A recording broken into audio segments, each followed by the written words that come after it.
Passengers on board your train start getting up from their seats, afraid and panicking. The brakes screech and squeal. Everyone's thrown to the floor as the train jolts and tries to slow down. You look out the window. Another fast train on the same track is heading right at you. The clock is ticking. There are only minutes before you collide head-on. Here's how to survive a train crash. Being in a high-speed train with no seatbelt might seem dangerous, but taking a train is one of the safest ways to travel, second only to riding an airplane. The odds of dying in a train crash are about 1 in 500,000. And while derailments are fairly common, most of them aren't as bad as you might think. Every hour and a half, a train is derailed or collides with an object. Luckily, it usually doesn't cause any injuries or deaths. Even though riding a train is relatively safe, it's best to be prepared for when the worst comes to worst. Where's the safest spot to be during a train crash? And is it safe to jump off a moving train? Step 1. Choose a safe seat. The next time you book train tickets, you might want to reconsider choosing the cheapest seats. It could save your life. Avoid sitting in the front cars. The lead car will be the first to get squashed in a head-on collision, and they're often the first to break off in a derailment.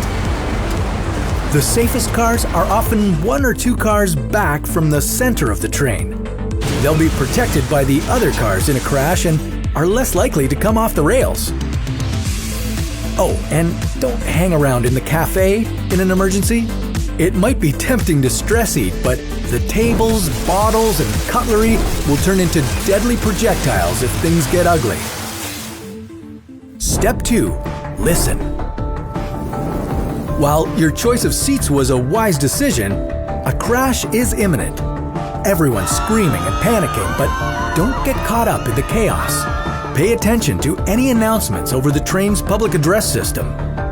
The train crew will probably be the first to see any oncoming danger.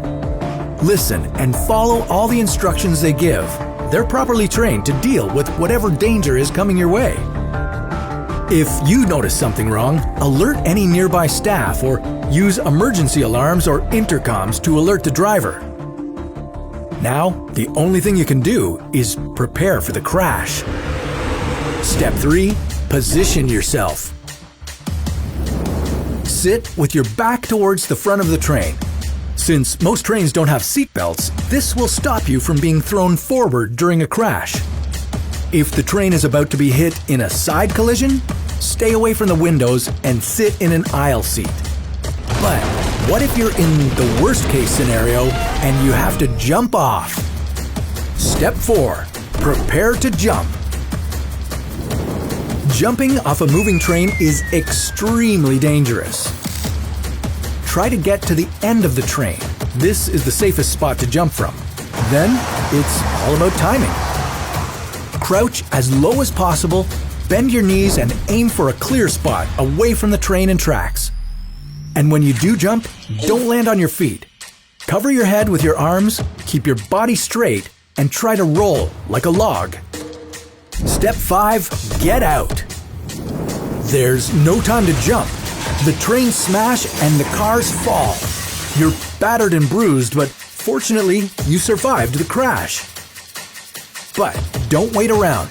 The train is still dangerous even after the impact.